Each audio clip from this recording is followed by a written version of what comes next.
Hello दोस्तों, आप सभी का स्वागत है आज की इस क्लास में। आज हम लोग यूपी पुलिस भर्ती ब्रह्मास्त्र की जो हिंदी की क्लास की क्रिया का 1 शॉर्ट वीडियो लेकर आ चुके हैं। इ इससे पहले आप लोगों की सर्वनाम, संज्ञा और वर्णमाला की क्लासेस ऑलरेडी हो चुकी हैं। उनका प्लेलिस्ट हमने बना दिया है, जाकर वहाँ से देख सकते हैं। इसको भी हम उसी प्लेलिस्ट में ऐड कर देंगे। तो चलिए, आशा करते हैं आप लोग अच्छे होंगे। कैसे हैं आप लोग, कमेंट कर ज़रूर बताइए। और आप लोगों से रिक्वेस्ट है कि क्लास में अंत तक ज़रूर बने रहिएगा। आपको बहुत कुछ महत्वपूर्ण क्रिया की जो बारे में इसी क्लास में आपको देखने को मिलेगी। और हम दावा करते हैं कि 80 से 90% कॉन्सेप्ट जो है इस क्रिया का इस क्लास में आपको समझ में आ जाएगा। तो चलिए क्लास को शुरू करते हैं। आज हम लोग इस क्लास में क्या बात करने वाले हैं? क्रिया। क्रिया क्या होता है? तो सबसे पहले जो क्रिया है वो क्या होता है? तो वे शब्द जो किसी कार्य का होना दर्शाते हैं, यानी जैसे मैं क्या कर रहा हूँ, पढ़ा रहा हूँ, आप क्या कर रहे हैं, पढ़ रहे हैं। तो वे शब्द जो किसी कार्य के होने का को दर्शाते हैं उसे क्या कहते हैं? क्रिया कहते हैं। तो क्रिया क्या है? वे शब्द जो किसी कार्य का होना दर्शाते हैं उसे क्रिया कहते हैं।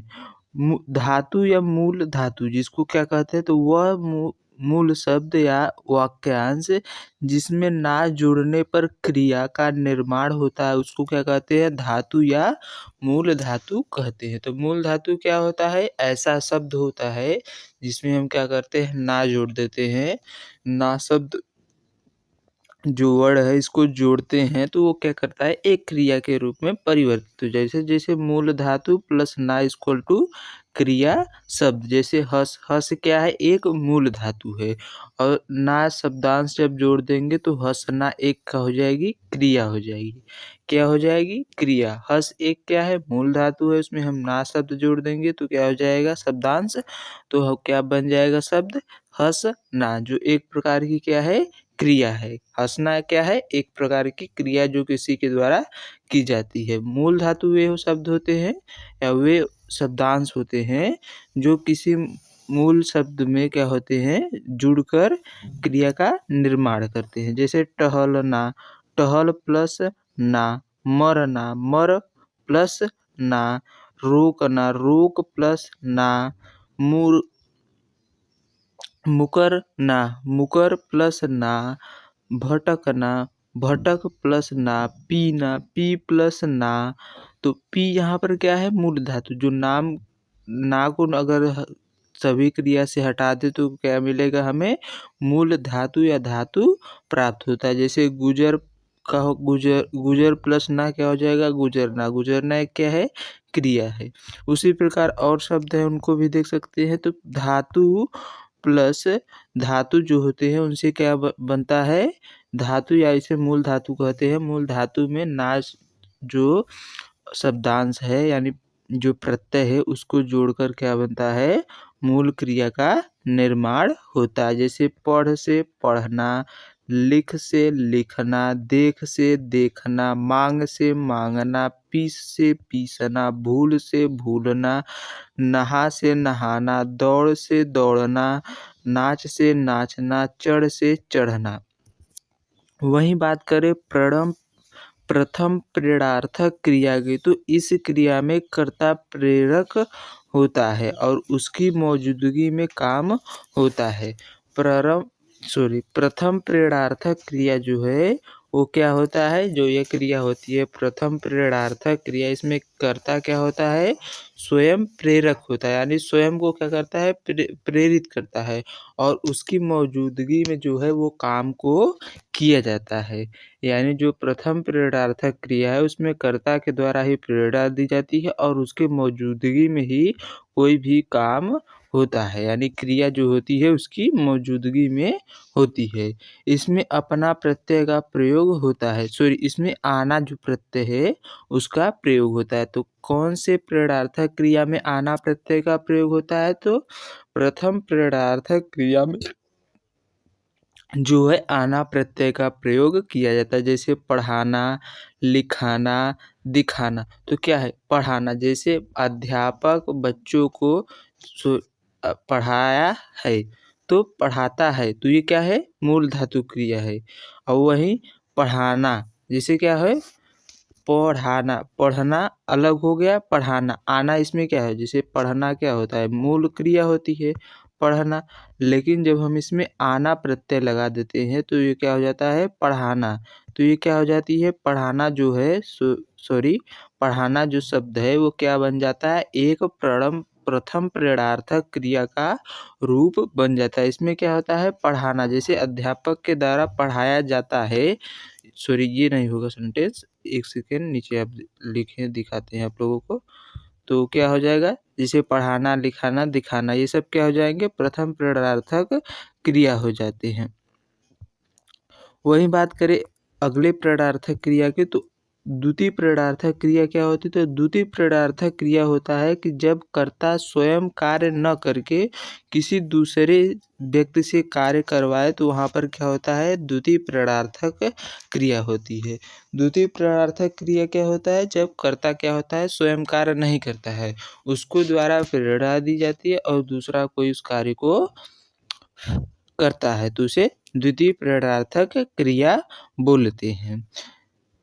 इसमें वाना जैसे प्रथम प्रेरणार्थक क्रिया में आना प्रत्यय जुड़ता था, उसी प्रकार द्वितीय प्रेरणार्थक क्रिया में आना प्रत्यय का प्रयोग किया जाता है। जैसे सिद्धि ने नवीन से पत्र लिखवाया, किसने सिद्धि ने किससे पत्र लिखवाया, तो नवीन से पत्र लिखवाया।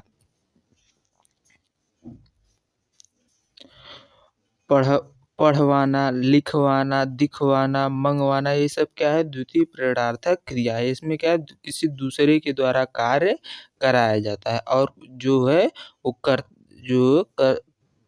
करता है वह स्वयं कार्य नहीं करता, किसी दूसरे के द्वारा इसको करवाता है।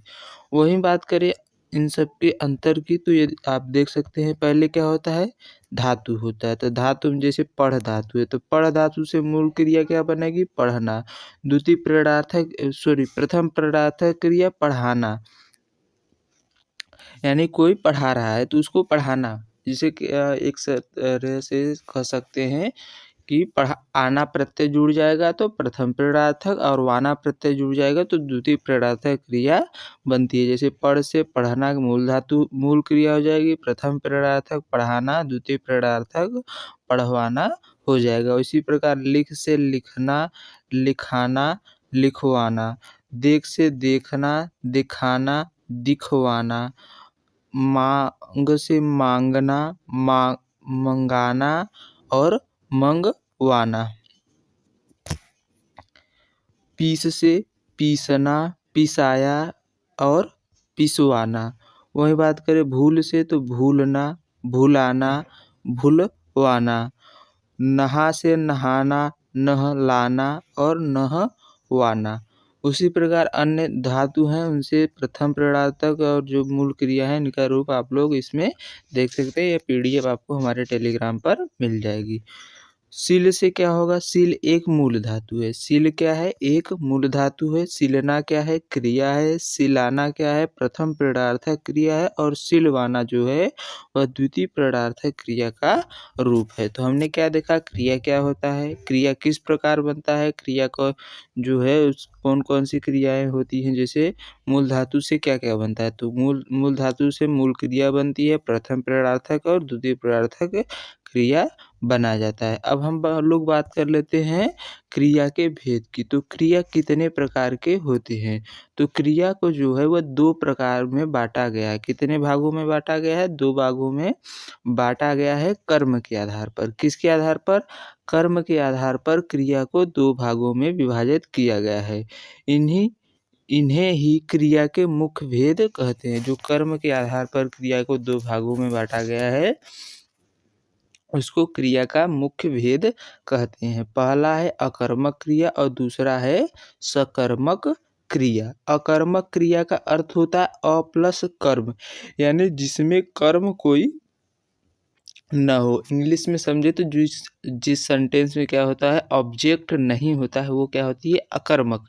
यानी कोई जो कर्म हो वो उसे देखा न जा सके वो अकर्मक क्रिया हो, और सकर्मक क्रिया यानी कर्म उसमें साथ साथ हो। तो काम के बिना और काम के साथ होता है। कर्म की अपेक्षा नहीं होती है। अकर्मक क्रिया में क्या होती है कर्म की अपेक्षा नहीं होती, जिसमें क्या से प्रश्न करने पर जवाब नहीं मिलते हैं। अगर अकर्मक क्रिया है तो उसमें अगर सेंटेंस से आप क्या लगाकर प्रश्न पूछेंगे तो उसमें आपका कोई भी जवाब नहीं मिलेगा, और सकर्मक क्रिया में क्या लगाकर प्रश्न पूछने पर क्या होता है जवाब मिलता है, जो एक कर्म होता है। तो कर्म सकर्मक में क्या होता है एक कर्म उपस्थित होता है, जबकि अकर्मक में कर्म उपस्थित नहीं होता, यानी बिना कर्म के क्रिया होती है। वही बात करें अगले पॉइंट की, तो अगला पॉइंट हमारा है कि जैसे अकर्मक क्रिया कौन कौन सी है और सकर्मक क्रिया। तो अकर्मक क्रिया में जैसे उड़ना, तो क्या उड़ना कुछ उड़ रहा है नहीं, तो उड़ना उड़ना एक अकर्मक क्रिया है। कूदना क्या कूदे, तो कुछ कूदेंगे नहीं। सोना क्या सो रहे हैं, सो रहे हैं ये तो सब जानते हैं, लेकिन क्या सो रहे हैं तो इससे जवाब मिलेगा नहीं मिलेगा। मरना, चलना, बरसना, जागना, डरना, नाचना, बैठना, हंसना, जीना, रोना, उछलना, झुकना, ठहरना, दौड़ना, जाना, नहाना, सजना और तैयार तैरना, ये सब क्या है अकर्मक क्रिया। हम अभी बात करें सकर्मक क्रिया में, जैसे खाना, तो क्या खाना, तो क्या खाएंगे भोजन खाएंगे। क्या खाएंगे भोजन खाएंगे। गाना क्या गाएंगे गाना गाएंगे। पकाना क्या पकाएंगे भोजन पकाएंगे। पीना क्या पिएंगे दूध पिएंगे पानी पिएंगे और भी पेय पदार्थ पिएंगे। और देखना क्या देखेंगे, जैसे किसी चित्र को देखेंगे किसी व्यक्ति को देखेंगे तो क्या देख रहे हैं, तो व्यक्ति को देख रहे हैं। खेलना क्या खेल रहे हैं क्रिकेट खेल रहे हैं, हॉकी खेल रहे हैं, फुटबॉल खेल रहे हैं। धोना क्या धो रहे हैं कपड़े को धो रहे हैं। बनाना क्या बना रहे हैं घर बना रहे हैं, नोट्स बना रहे हैं और कुछ भी बना रहे हैं। लिखना लिखने की बात करें तो क्या लिख रहे हैं, तो बुक लिख रहे हैं, कहानी लिख रहे हैं, पत्र लिख रहे हैं। पढ़ना क्या पढ़ रहे हैं किताब पढ़ रहे हैं। सुनना क्या सुन रहे हैं गाने सुन रहे हैं, कहानी सुन रहे हैं। तो ये सब क्या है सकर्मक क्रिया है। सकर्मक क्रिया में क्या लगाने से क्या होता है कर्म की हमें जवाब मिल जाता है, लेकिन अकर्मक क्रिया में क्या लगाने से सेंटेंस से कोई जवाब प्राप्त नहीं होता है। सीधा सीधा आप लोग ध्यान रख सकते हैं। जैसे उदाहरण की बात करें तो वृक्ष से पत्ते गिरते हैं, तो क्या गिरते हैं पत्ते गिरते हैं, ये नहीं कि वृक्ष गिरते हैं।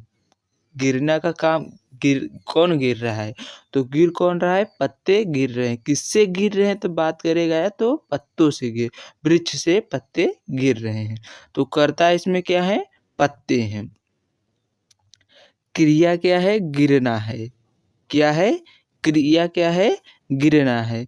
और पत्ते क्या गिरते हैं, तो पत्ते क्या गिरते हैं एक अकर्मक क्रिया है। जैसे पत्ते गिरते हैं तो क्या गिरते हैं, क्या गिरते हैं एक, तो इसमें क्या है वृक्ष से, यानी वृक्ष क्या है वृक्ष से अलग हो रहे हैं, लेकिन कौन गिर रहा है बात करें तो पत्ते गिर रहे हैं। और क्या गिर रहा है पत्ते क्या गिरते हैं, तो पत्तों से क्या गिरता है इसमें कोई जवाब नहीं मिल रहा है, तो ये क्या हो जाएगा अकर्मक क्रिया हो जाएगा। ये एक मोस्ट इम्पॉर्टेंट जो है वो अधिकतर प्रश्न डाउट होता है लोगों को कि वृक्ष से जो है वो पत्ते गिरते हैं। एक बार फिर से समझ लीजिए आप लोग, एक सेकेंड। तो वृक्ष से जो है वो पत्ते गिरते हैं। देखने में तो लगेगा कि पत्ते ही गिर रहे हैं, तो क्या से हमारा पत्ते यानी ये सकर्मक क्रिया हो जाए, लेकिन यहाँ पर ये नहीं होगा क्योंकि पत्ते गिरते हैं। तो कौन गिरता है तो पत्ते गिरते हैं, लेकिन क्या गिरता है तो ये नहीं जवाब होगा, क्योंकि इसमें कर्ता ही पत्ता है। तो कर्म क्या है कर्म इसमें कुछ नहीं है। वृक्ष से यानी वृक्ष से अलग हो रहे हैं, ये क्या है अदर वर्ड है। तो पत्ते गिरते हैं यानी कौन गिरता है तो पत्ते गिरते हैं, लेकिन अगर पूछा जाए पत्ते क्या गिरते हैं तो इसमें से कोई जवाब नहीं मिलेगा, इसलिए ये क्या है अकर्मक क्रिया है। वही बात करें पक्षी आकाश में उड़ते हैं, तो आप लोग समझेंगे कि पक्षी उड़ते हैं, क्या उड़ते हैं? तो पक्षी उड़ते हैं, लेकिन ये नहीं होता। क्या उड़ते हैं? तो उड़ कौन रहा है? पक्षी उड़ रहा है, तो ये क्या है? एक सजीव है, यानी एक क्या करें डायरेक्ट जो है ये सब्जेक्ट का रूप में कार्य कर रहा है, यानी कर्ता के रूप में कार्य कौन कर रहा है? पक्षी। तो अब पक्षी से हम प्रश्न लगाकर पूछेंगे नहीं कि पक्षी क्या उड़ रहा है, तो क्या उड़ने से कुछ पता चल रहा है कि पक्षी क्या उड़ रहा है? तो ये नहीं उड़ रहा है। वहीं बात करें पक्षी कहाँ उड़ रहा है, तो पक्षी आकाश में उड़ रहा है। पक्षी क्या उड़ रहा है, तो इसमें कोई जवाब नहीं मिलता, इसलिए क्या है? एक अकर्मक क्रिया है। तो आप इन प्रश्नों को थोड़ा ध्यान से पढ़कर इसमें पहले कर्ता पहचानिए, उसके बाद कैप लगाकर प्रश्न पूछिए, तब आपको पता चलेगा कि अकर्मक क्रिया है या फिर सकर्मक क्रिया है। आशा करते हैं ये पॉइंट्स क्लियर हो गया होगा। चलिए आगे बढ़ते हैं। अगले पॉइंट की बात करें तो और भी जो कुछ उदाहरण है उनको देख लेते हैं हम। तो बात करें जैसे राम बाजार जा रहा है, तो राम क्या जा रहा है? तो आप प्रश्न पूछेंगे जैसे राम क्या है इसमें करता है, बाजार जा रहा है, तो राम क्या जा रहा है? ये नहीं कहाँ जा रहा है, तो राम क्या जा रहा है? क्या जा रहा है? तो इसमें कोई जवाब नहीं मिलेगा, तो क्या है? एक अकर्मक क्रिया है। रमेश पढ़ता है, तो रमेश क्या पढ़ता है? तो क्या कुछ तो कुछ पढ़ता होगा। पढ़ने के बाद जैसे आ गया रमेश पुस्तक पढ़ता है, तो आप प्रश्न पूछेंगे तो रमेश क्या पढ़ता है? तो क्या जवाब आएगा? पुस्तक। तो ये क्या हो जाएगा? एक पढ़ना सकर्मक क्रिया हो जाएगा। आकाश दिन भर खेलता रहता है, तो आकाश और खेलना क्या है? एक आकाश जो है वो क्या खेल रहा है? तो कुछ न कुछ तो खेल रहा होगा, जैसे क्रिकेट खेलना, वॉलीबॉल खेलना। जैसे यहाँ पर हो जाएगा आकाश दिन भर क्रिकेट खेलता रहता है। तो आकाश जैसे हम प्रश्न पूछेंगे आकाश दिन भर क्या खेलता रहता है? तो आकाश दिन भर क्रिकेट खेलता रहता है, तो ये क्या हो जाएगी? सकर्मक क्रिया हो जाएगी। उसी प्रकार बात करें तो बच्चे ने खिलौना तोड़ दिया, तो बच्चे ने क्या तोड़ दिया? तो बच्चे ने क्या किया? खिलौने को तोड़ दिया, तो ये एक सकर्मक क्रिया हो जाएगा। अखिलेश चिल्लाता है, तो अखिलेश अखिलेश क्या चिल्लाता है? तो ये क्या हो जाएगी? अकर्मक क्रिया। चिल्लाना में क्या अगर क्या लगाकर पूछेंगे क्या चिल्ला रहा है, तो क्या बता सकते हैं क्या चिल्ला रहा है? सिद्धि जो है सारा दिन सोती रहती है। सिद्धि सारा दिन क्या सोती रहती है? तो क्या से जब सोने पर लगाएँगे तो क्या हो जाएगा? अकर्मक क्रिया हो रही है। मेरे हाथ खुजलाते हैं, तो मेरे हाथ जो हैं वो क्या खुजलाते हैं? मेरे हाथ में क्या जैसे मेरे हाथ में अगर खुजला रहा है तो सेंटेंस है, लेकिन मेरे हाथ में क्या खुजलाते हैं पूछेंगे तो कुछ हमें जवाब मिलेगा नहीं ना, तो क्या हो जाएगा? अकर्मक क्रिया हो जाएगी। वह पानी में तैर रहा है, वह पानी में क्या तैर रहा है? तो क्या तैर रहा है पानी में? वह जो है पानी में क्या तैर रहा है? तो इससे क्या अकर्मक क्रिया यहाँ पे भी होगी। वह फूल तोड़ता है, तो तोड़ना क्या है? एक सकर्मक क्रिया। क्या तोड़ रहा है? फूल तोड़ रहा है। अगले पॉइंट की बात करें तो और ये उदाहरण है, आप लोग इनको देख सकते हैं और इन 2 प्रश्नों का आप लोग जवाब हमें होमवर्क में कमेंट बॉक्स में देंगे। अगले पॉइंट की तरफ बढ़ते हैं। तो अगला पॉइंट अब हम लोग बात करेंगे, हम लोग कर्म के आधार पर देख चुके हैं। अब हम सकर्मक क्रिया के भेद देखेंगे। सकर्मक क्रिया जो है उसके कितने भेद होते हैं? तो 2 भेद होते हैं। एक है एक कर्मक क्रिया और एक है द्विकर्मक क्रिया। एक कर्मक क्रिया में क्या होती है? केवल एक कार्य होता है और द्विकर्मक क्रिया में एक से अधिक कार्य होते हैं। जैसे बात करें एक कर्मक में तो हरीश सेब खाता है, तो हरीश क्या खाता है? तो सेब खाता है। इसमें क्या कर्म हो रहा है? तो बस एक कर्म हो रहा है सेब, और क्या हो रहा है क्रिया? तो खाना हो रहा है।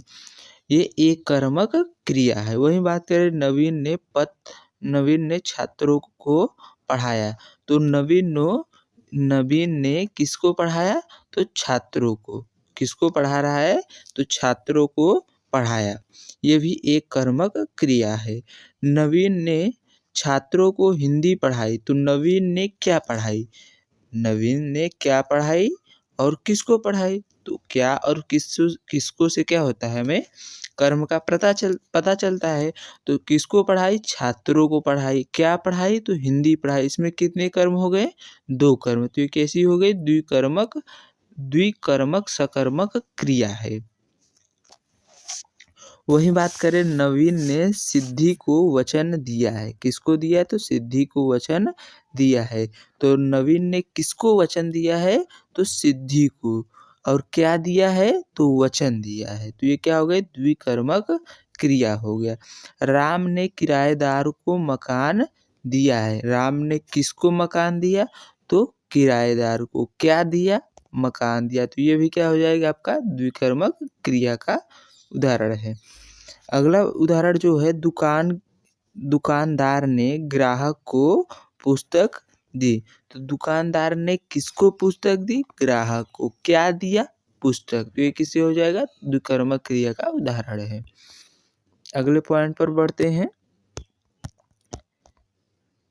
द्विकर्मक क्रिया में जो होता है, एक तो सजीव हो सकता है और एक निर्जीव द्विकर्मक क्रिया हो सकती है। हो सकता है दोनों निर्जीव हो, लेकिन अधिकांशतः केस में क्या होता है, एक सजीव द्विकर्म एक सजीव कर्म होता है और एक निर्जीव कर्म होता है। सजीव कर्म अप्रत्यक्ष कर्म होता है, जबकि निर्जीव कर्म जो होता है वो प्रत्यक्ष कर्म होता है। यानी प्रत्यक्ष रूप से कौन सा कार्य होता है, तो निर्जीव कर्म होता है। जैसे पुस्तक हो गया, तो ये प्रत्यक्ष है।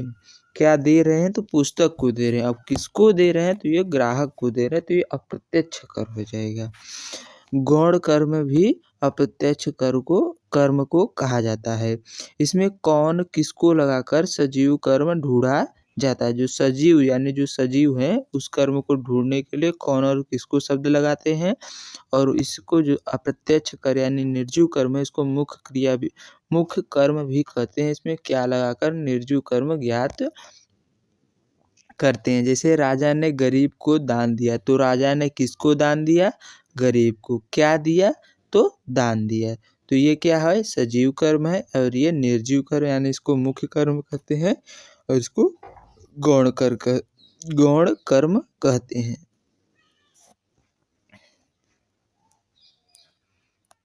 सॉरी, यहाँ पर गरीब जो है वो जो है गरीब के लिए दान होगा ना। गरीब को दान दिया, तो यहाँ पर गरीबों के लिए देना है। गरीब को डायरेक्ट दान तो राजा दे नहीं रहा है, तो गरीबों के लिए दान दे रहा है। तो यहाँ पर एक ही कर्म हो रहा है, क्या, दान देना हो रहा है। यहाँ पर एक कर्मक सकर्मक क्रिया होगी। वही बात करें अगले प्रश्न की, तो सॉरी अगला पॉइंट की। तो अगला पॉइंट हमारा है, एक नोट्स पॉइंट है, उसे ध्यान रखिएगा कि एक वाक्य में 8 कारक हो सकते हैं। एक वाक्य में 8 कारक हो सकते हैं, लेकिन एक शब्द में 2 कारक नहीं हो सकते हैं। एक ही शब्द में 2 कारक नहीं हो सकते हैं। एक वाक्य में 8 कारक हो सकते हैं, लेकिन एक शब्द के साथ 2 कारक नहीं हो सकते हैं। जब देने की बात की जाए, ध्यान से देखिएगा, जब किसी वस्तु को देने की बात की जाए, अगर सही चीज वापस किया जाए, जब कभी वापस किया जाए, तो किताब या उधार।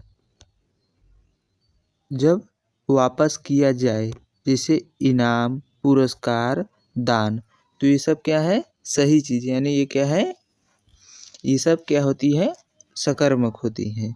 और वही बात करें गलत चीज़, जैसे कोई वापस किया जाए या वापस न किया जाए।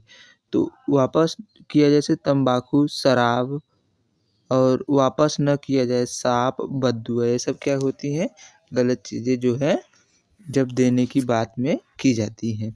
वही बात करें सही चीज़ जो वापस न दी जाए, वहाँ संप्रदान कारक होता है। सही चीज़ जिसे हम क्या लोग वापस नहीं किया, जैसे वापस न किया, जैसे ईमान, पुरस्कार, दान, इसे वापस नहीं किया, तो वहाँ पर क्या होता है, संप्रदान कारक होता है। यानी किसी के लिए होता है। जैसे उसने उसको क्या दिया, इनाम दिया। यानी छात्र ने अध्यापक ने छात्र को पुरस्कृत किया। तो किसको किया, तो पुरस्कृत को दिया। तो किसके लिए किया, तो छात्रों के लिए जो है वो पुरस्कार दिया है। कर्म कारक नहीं होगा, वहाँ पर क्या होगा, संप्रदान कारक होगा, कर्म कारक नहीं होगा। लेकिन बाकी तीनों में कर्म कारक होता है। तो केवल एक में नहीं होता, किसमें, जो चीज़ वापस नहीं किया जा सके और वो सही चीज़ हो। जैसे ईमान हो गया, इनाम हो गया, पुरस्कार हो गया, दान हो गया। ये सब क्या है, सही चीज़ें हैं और इनको हम लोग वापस नहीं कर सकते हैं। यहाँ पर संप्रदान कारक होता है, जिस कारण यहाँ पर कर्म कारक नहीं होता है।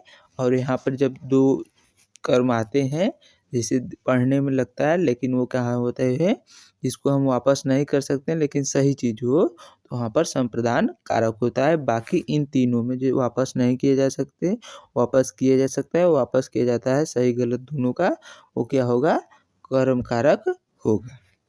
आशा करते हैं ये पॉइंट क्लियर हो गया होगा। अगले पॉइंट की ओर बढ़ते हैं। तो अगला पॉइंट हमारा है कि हरीश ने धोबी को कपड़े दिए। तो हरीश ने जो है वो धोबी को कपड़े दिए, तो क्या धोबी कपड़ा वापस नहीं करेगा?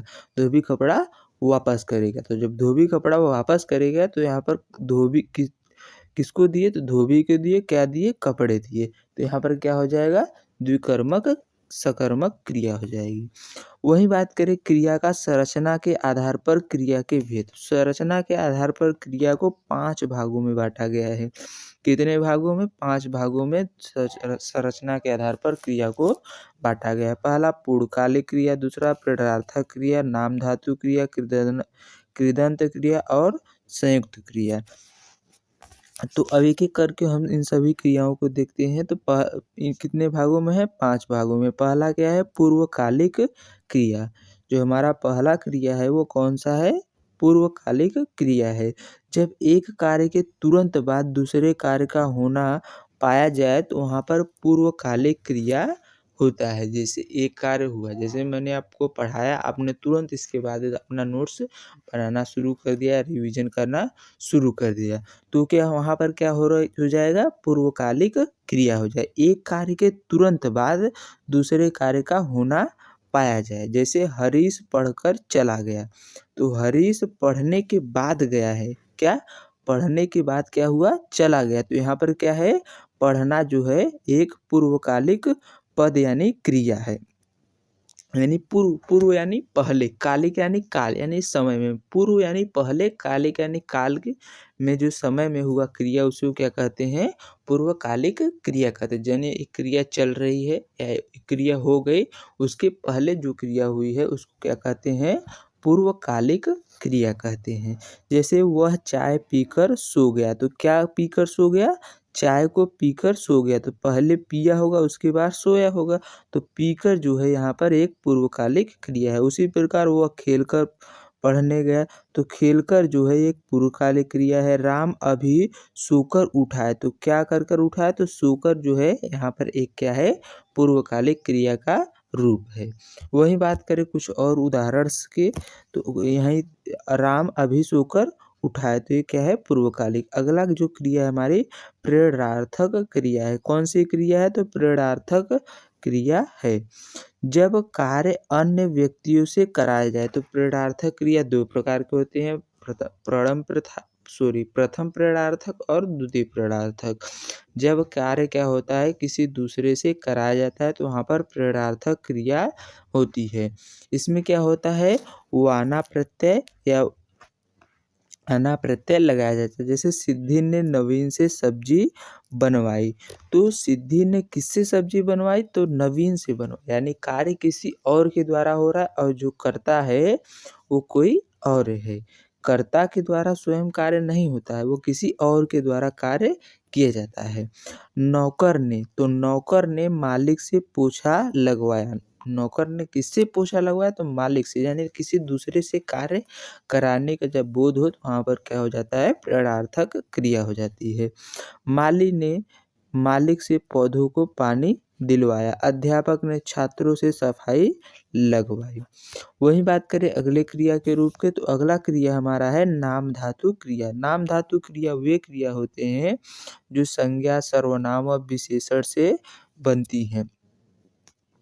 किससे बनती है नाम धातु क्रिया? तो नाम धातु क्रिया क्या होती है? संज्ञा, सर्वनाम और विशेषण के द्वारा बनाई जाती है। इसमें ई आना, आना जो प्रत्यय है इसका उपयोग करके इन क्रियाओं को बनाया जाता है। जैसे लाठी से लठियाना संज्ञा से बन गया है। हाथ से हथियाना ये भी संज्ञा से बना हुआ है। बात से बतियाना, तो बात क्या है? एक संज्ञा है, इससे बतियाना याना या इयाना प्रत्यय जो लग गया, इससे क्या बन गया? बतियाना। गाली से गरियाना, क्या हो जाएगा? गरियाना या गलियाना नहीं होता शुद्ध वर्ड, तो यहाँ पर गरियाना होता है। तो ये क्या हो जाएगा? संज्ञा से बना क्रिया है। लंगड़ा क्या है, एक विशेषण है, तो इसे लंगड़ाना क्या हो जाएगा, विशेषण से बना क्रिया है। शर्म क्या है, एक विशेषण है, शर्मना इससे क्या हो जाएगा, भाववाचक संज्ञा। शर्म क्या है, एक संज्ञा है, शर्म एक संज्ञा है, भाववाचक संज्ञा है, इससे क्या शर्माना जो है क्रिया बन जाएगी। लाज से लजाना, अपना से अपनाना, ठंडा से ठंडाना, ये सब क्या हो जाएंगे, ये सब क्रिया नाम धातु की है। तो ये कैसे बनती है नाम धातु क्रिया, संज्ञा सर्वनाम विशेषण से ई आना आना प्रत्यय लगाकर बनाया जाता है। वहीं बात करें अगले पॉइंट की, तो अगला हमारा है कि कृदंत क्रिया कौन सी है। कौन कौन सी क्रिया हो गई, तो पहला था हमारा पूर्वकालिक, दूसरा था प्रेरणार्थक, तीसरा था नाम धातु क्रिया, चौथा कौन सा है कृदनक, और पांचवा हमारा संयुक्त क्रिया है। तो चौथा जो क्रिया है वो कौन सा है, कृदनक कृदंत क्रिया है। कौन सा, कृदंत क्रिया, वे क्रिया जिनमें ना प्रत्यय नहीं होता है, जिसमें क्या होता है ना प्रत्यय नहीं होता है, उसमें क्या कहते हैं कृदंत क्रिया कहते हैं। जैसे खेल से क्या होगा, खेलेगा, खेलता, ये सब क्या है कृदंत है। जैसे चल से चलेगा, चलेगी, चले, ये सब क्या है एगा, एगी, ए, जो ये सब प्रत्यय जुड़े हैं उसमें क्या है कृदंत क्रिया है। तो कृदंत क्रिया सीधा सा जिसमें ना प्रत्यय न जुड़ा हो कृदंत क्रिया है। वहीं बात करें संयुक्त क्रिया की, तो संयुक्त क्रिया जब किसी एक कार्य के लिए एक से अधिक क्रियापद प्रयोग हो तो वहाँ पर क्या होती है, संयुक्त क्रिया होती है। संयुक्त क्रिया कहाँ पर होती है, जब किसी एक ही कार्य के लिए एक से अधिक क्रियापद का प्रयोग किया जाए। जैसे वह मुझे मार डालेगी, पहले तो मारेगी फिर डालेगी, तो क्या मार डालेगी, मारना और डालना, तो ये क्या हो गया यहाँ पर संयुक्त क्रिया हो गया। मोहन सम्मान को ले जाएगा, ले भी लेगा भी और वहाँ को उसको जाएगा भी, तो जाना, लेना और जाना यहाँ पर दो क्रियाओं प्रयोग हुई, इसलिए यहाँ पर क्या है संयुक्त क्रिया का उदाहरण है। विक्रम ने नाश्ता कर लिया है, वह संस्कृत बोल सकता है, बोल भी करता है और सकना भी है। उसी प्रकार और उदाहरण है, देख सकते हैं आप लोग, तुम महाभारत पढ़ने लगे थे, तो पढ़ना और लगना दोनों एक साथ है, इसलिए यहाँ पर संयुक्त क्रिया हुई है। वहीं बात करें संयुक्त क्रिया कुल कितने होते हैं, तो संयुक्त क्रिया के कुल 11 भेद होते हैं। पहला आरंभ बोधक संयुक्त क्रिया, कौन सा है, आरंभ बोधक संयुक्त क्रिया, आरंभ का बोध कराती है, किसका बोध कराती है, आरंभ का जो है यानी शुरू होना जो बोध कराएगी संयुक्त क्रिया वो क्या होगी, आरंभ बोधक संयुक्त क्रिया। जैसे वर्षा होने लगी, होना और लगना क्या है, ये संयुक्त क्रिया है, तो अब क्या हो रही है, शुरू हो रही है, यानी आरंभ, यानी अभी अभी स्टार्ट हो रही है। मोहन पढ़ने लगा, ये सब क्या है आरंभ बोधक क्रिया है। समाप्ति बोधक संयुक्त क्रिया, तो जिसमें क्या हो क्रिया समाप्त हो गई, जैसे समाप्ति का बोध कराती है। जैसे राधा नाच चुकी है, तो राधा नाच चुकी है, राधा नहा चुकी है, तो ये सब क्या है समाप्ति बोधक संयुक्त क्रिया है। वहीं अगले पॉइंट की बात करें तो अगला पॉइंट है अवकाश बोधक संयुक्त क्रिया, किसका, अवकाश बोधक संयुक्त क्रिया में क्या होता है, अवकाश का यानी बोध होता है। जैसे राम गाना नहीं गा पाया, तो राम जो है वो नहीं गाना गा पाया, गाना हो जो नहीं गा पाया, तो क्या नहीं कर पाया, यानी इसमें अवकाश हो गया। तो रावण युद्ध नहीं जीत पाया, तो इसमें क्या हो गया, युद्ध का जो है उस नहीं जीत पाना एक अवकाश व्यक्त कर रहा है। तो जिसमें अवकाश का बोध हो वो क्या हो, अवकाश बोधक संयुक्त क्रिया होती है। अनुमति बोधक संयुक्त क्रिया की बात करें तो अनुमति का क्या होता है, जैसे बोध होता है, राधा को बोलने दो, तो किसको बोलने दो, राधा को, इसमें क्या होती है अनुमति देने की बात की जाती है। मुझे जाने दो, क्या अनुमति मांग रहे हैं कि मुझे जाने दो, तो ये सब क्या है अनुमति बोधक संयुक्त क्रिया है।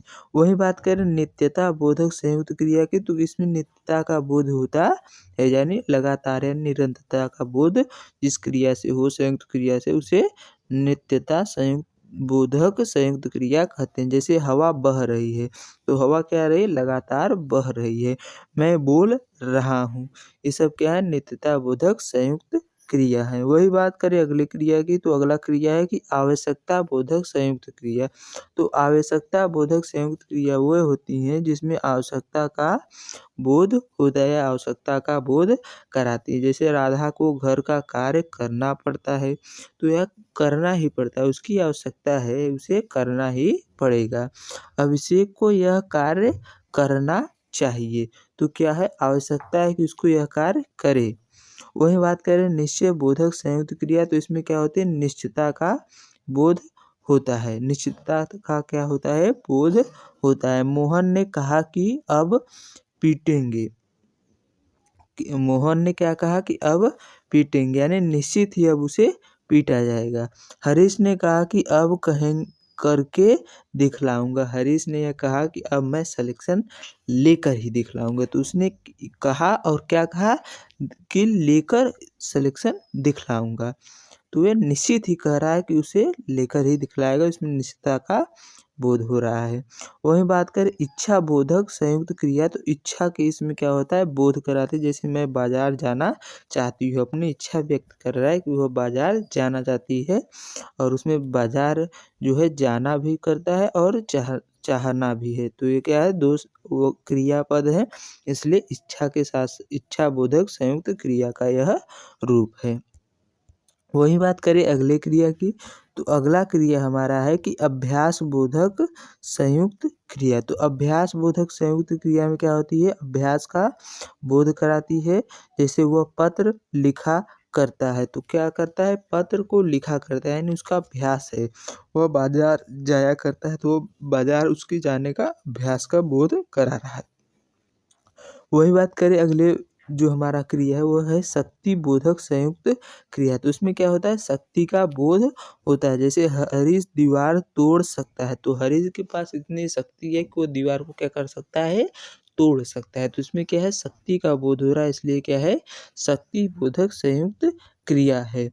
सविता चल सकती है, तो सविता के पास इतना पावर यानी एनर्जी है कि वो क्या है, कर सकती है, चल सकती है। वही बात करें पुनरुक्त बोधक संयुक्त क्रिया, तो पुनरुक्त बोधक संयुक्त क्रिया क्या है, समान ध्वनि वाला, समान ध्वनि का बोध जो कराती है उसे क्या कहते हैं, पुनरुक्त बोधक संयुक्त क्रिया कहते हैं। जैसे मंजीत पढ़ाई लिखाई करता है, इसमें क्या है, ध्वनि पढ़ाई लिखाई ये सब क्या है, समान ध्वनि की हैं, दो क्रियाएं एक साथ हैं, तो ये क्या हो गई, पुनरुक्त बोधक संयुक्त क्रिया हो गया। वही प्रियंका विद्यालय आया जाया करती है, तो प्रियंका क्या करती है, विद्यालय आती है और जाती है, दो क्रिया हो गई, और एक समान ध्वनि निकल रही है, यानी समान ध्वनि का बोध हो रहा है, तो ये क्या हो जाएगा, पुनरुक्त बोधक संयुक्त क्रिया हो जाएगी। अगले पॉइंट की बात करें तो कुछ कुछ और जो हैं, जो जैसे खाना क्या है, एक सार्थक शब्द है। वाना इसमें क्या है, एक प्रत्यय लगा है, तो ये क्या है, निरर्थक शब्द है। वही पानी क्या है, सार्थक शब्द है। वाणी क्या है, निरर्थक शब्द है, लेकिन एक ही ध्वनि वाले, समान ध्वनि वाले हैं। चाय क्या है, सार्थक शब्द है। वाय क्या है, निरर्थक